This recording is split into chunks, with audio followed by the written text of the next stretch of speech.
दोस्तों ब्रेक के बाद स्वागत है आप सभी का हमारी इस खास पेशकश संलेखना, संथारा और जनचेतना में।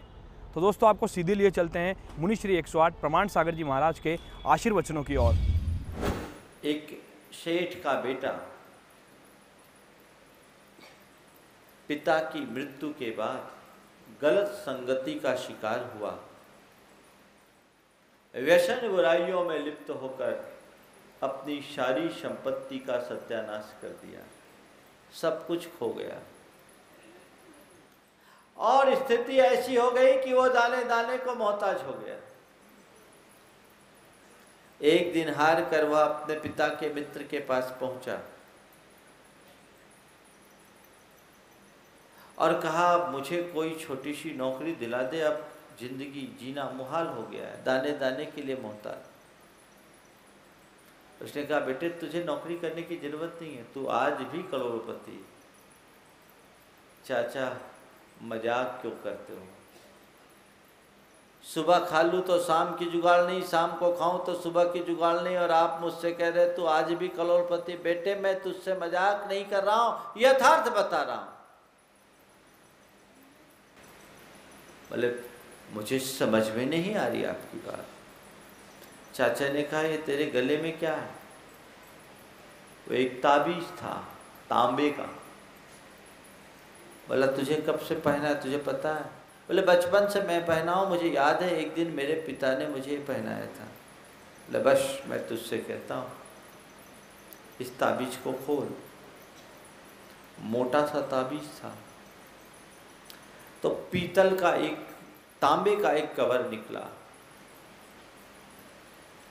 तांबे का कवर निकालने के बाद उसमें एक चांदी का कवर निकला। बोले इसको भी खोल। फिर उसके ऊपर एक सोने का कवर था। बोला इसको भी खोल। और जो जैसे ही सोने के कवर को खोला, उसके भीतर एक बेशकीमती हीरा पड़ा था। बोला देख तेरे पिता ने तेरे गले में ये कितना कीमती हीरा डाल रखा है, तू भिखारी बना है, पहचान तेरे पास क्या है। वो निहाल हो गया। संत कहते हैं आज जितने लोग भी भिखारी बने हुए हैं, जो अपने दुखों का रोना रोते हैं, जो अपने कष्टों का रोना रोते हैं, उन सब को समझने की जरूरत है। तुम्हारे भीतर भी वह अनंत शक्ति का हीरा पड़ा है, पर तुम्हें उसकी पहचान नहीं है, तुम्हें उसका पता नहीं है, तुम्हें उसका ज्ञान नहीं है। उस पर अज्ञान का आवरण चढ़ा हुआ है, उस पर मिथ्यात्व का आवरण चढ़ा हुआ है, उस पर आसक्ति का आवरण चढ़ा हुआ है। ये जब तक नहीं हटाओगे तब तक तुम्हारे भीतर के उस तत्व की तुम्हें पहचान नहीं होगी। तो शक्ति को पहचानो। जो मनुष्य अपनी शक्ति को नहीं पहचानता वो कभी उसकी अभिव्यक्ति नहीं कर पाता। तुम्हारे पास कितनी शक्ति है इसका उदाहरण बता दो। अभी यहाँ इस शिविर में बैठने वाले लोग 60-70 लोग 10 उपवास कर रहे हैं 10 दिन तक निराहार, कुछ लोग 32 दिन तक भी कर रहे हैं निराहार रहना। और इसमें ऐसे लोग भी शुमार हैं जो 1 घंटे भूखे नहीं रह सकते।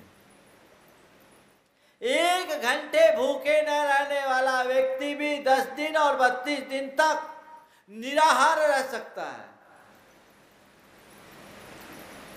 कहां से आए शक्ति? हाँ, क्या हुआ? कहीं ऊपर से टपक के आ गई? महाराज आपके आशीर्वाद से शक्ति मिल गई। मेरे आशीर्वाद से शक्ति मिले तो मैं तो एक एक को पकड़ पकड़ कर शक्तिपात कर दूं। अच्छा, किसी के आशीर्वाद से शक्ति नहीं मिलती। शक्ति तो तुम्हारे भीतर छिपी थी, पर तुम्हें उसकी पहचान नहीं थी। तुम्हारा आत्मविश्वास कमजोर था, तुम्हें पता ही नहीं था कि मैं क्या कर सकता हूं। तुम्हें उसकी पहचान हुई, आत्मविश्वास जागा और तुम एक तपस्या में निरत हो गए और उस शक्ति की अभिव्यक्ति हो रही है। सब कुछ सामान्य चल रहा है, बल्कि आम दिनों से ज्यादा एग्जर्शन, सुबह 3 बजे से लेकर रात के 9 बजे तक की ये व्यस्त दिनचर्या, कहां से आई शक्ति? गुरुदेव कहते हैं तन मिला तुम तप करो, करो कर्म का नाश, रवि शशि से भी अधिक है तुम में दिव्य प्रकाश।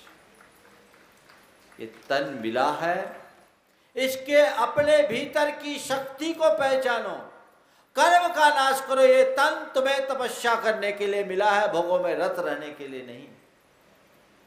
कर्म का नाश करो, शक्ति को पहचानोगे, उसकी अभिव्यक्ति में लगोगे, जीवन में कोई समस्या नहीं रहेगी और तपस्या बहुत सहज हो जाएगी। फिर कुछ कहने की जरूरत नहीं पड़ेगी। तन है, एक व्यक्ति है जो तन को पोषने में रात दिन लगा है, जो ये कहता है मुझसे कुछ किया नहीं जाता, मुझसे कुछ हो नहीं सकता, मैं कर नहीं सकता, न मुझसे भूख सहन होती, न प्यास सहन हो सकती, न सर्दी सह सकता, न गर्मी कर सह सकता, मैं कोई तपस्या वपस्या कर ही नहीं सकता। और एक व्यक्ति वो है जो शरीर को पाकर के कठोर तपस्या करता है, 24 घंटे प्रसन्न। आपकी शिविर में एक माता जी आई है ललितपुर की, 5-6 हजार उपवास कर चुकी। उनके खाने के दिन कम और उपवास के दिन ज़्यादा। माता खड़े हो जाओ, एक बार लोग तुम्हारे दर्शन करके धन्य हो जाए। कहाँ है? अच्छा, ये माता है, देखो, और चेहरे का तेज देखो। एक बार अभिनंदन तो करो। 70-72 साल की उम्र है और अपने जीवन में लगातार 2 दिन भोजन नहीं करती, 2 दिन उपवास हो जाता है। कल्पना कर सकते हो। और चेहरे का तेज, अभी इनके 12-13 उपवास में पार ना करेगी, अपने हाथ से बनाकर, किसी दूसरों के हाथ से नहीं। हाड़ मास तो वही है जो हमारा है, तुम्हारा है, सबका एक है। लेकिन फिर भी बैठ जा, ये शक्ति को पहचानो, आसक्ति को छोड़ो, तब तुम उसकी अभिव्यक्ति करने के लिए तपस्या कर सकोगे। कुछ लोग हैं जिनको अपनी शक्ति की पहचान नहीं होती, जिन्हें शक्ति की पहचान नहीं, वो कुछ कर नहीं सकते। पर कुछ लोग हैं जिन्हें शक्ति की पहचान होती है पर आसक्ति इतनी होती कि कर नहीं सकते। शरीर से आसक्ति जब तक होगी, तपस्या के नाम सूझने से कपकपी आएगी। साधना कर ही नहीं सकते, आसक्ति मनुष्य को रोकती है और रोक पैदा करती है। तो शक्ति है पर उस आसक्ति ने उस पर आवरण डाल दिया, कुछ करने नहीं देती। कैसे करेंगे? आसक्ति छीन होगी, विरक्ति का भाव होगा, विकृति का शोधन करोगे, आत्मा की प्रकृति को प्राप्त कर लोगे। 4 शब्द साथ साथ जोड़ लो, आसक्ति, विरक्ति, विकृति और प्रकृति। आसक्ति रोकती है और रोध पैदा करती है, और विरक्ति प्रोत्साहित करती है, आगे बढ़ती है, बढ़ाती है। जब मनुष्य अपनी आसक्ति को मंद करता है, भीतर विरक्ति के संस्कार जगते हैं, विरक्ति का भाव बढ़ता है, आसक्ति मंद होती है, और वही व्यक्ति अपनी विकृतियों के शोधन में तत्पर हो जाता है, तब अपनी स्वाभाविक प्रकृति को प्राप्त कर पाता है। आसक्ति रोकती, शक्ति के ऊपर आसक्ति हावी हो जाती, कुछ नहीं किया जाता। सुकुमार मुनि के जीवन को याद करो, जिन्हें सरसों का दाना चुभता था। सरसों का दाना जिन्हें चुभा करता था, शालिनी के दंश नहीं चुभे। 3 दिनों तक शालिनी अपने 2 बच्चों के साथ जिन्हें खाती रही, कमर तक खा लिया, लेकिन उन्होंने उफ नहीं किया। क्या शरीर बदल गया? सहनन बदल गया? क्या बदला? जब तक देह के प्रति आसक्ति थी तो सरसों का दाना भी चुभन पैदा करता था, और देह से विरक्ति हो गई तो शालिनी के दंश भी नहीं चूप सके, वह स्थिरता आ गई। बंधुओं, मैं भी आपसे कहता हूँ, जब तक आसक्ति में जियोगे, रोते रहोगे, विरक्ति आएगी, हंसना सीख जाओगे। ये शरीर है, एक शरीर को पाकर के एक व्यक्ति अपने शरीर के पोषण में रहता हुआ रत रहकर अपने संसार को बढ़ाता है, और एक व्यक्ति इसी शरीर के माध्यम से अपने संसार को पार कर लेता है। दृष्टि का खेल है। आसक्ति होगी, संसार में डूबोगे, विरक्ति होगी, संसार से पार हो जाओगे।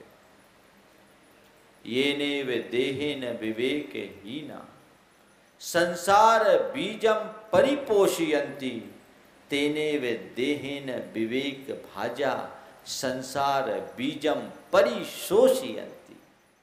विवेकहीन व्यक्ति जिस काया को पाकर संसार के बीज का पोषण करते हैं, विवेकी व्यक्ति उसी काया का सही इस्तेमाल करके संसार के बीज का शोषण करते हैं। एक संसार को पुष्ट करता है और एक संसार को सुखा डालता है। दोस्तों, हमारी इस खास पेशकश संलेखना, संथारा और जन चेतना में वक्त हो चला है एक छोटे से ब्रेक का। ब्रेक के बाद वापस लौटेंगे हमारी इस खास पेशकश की ओर।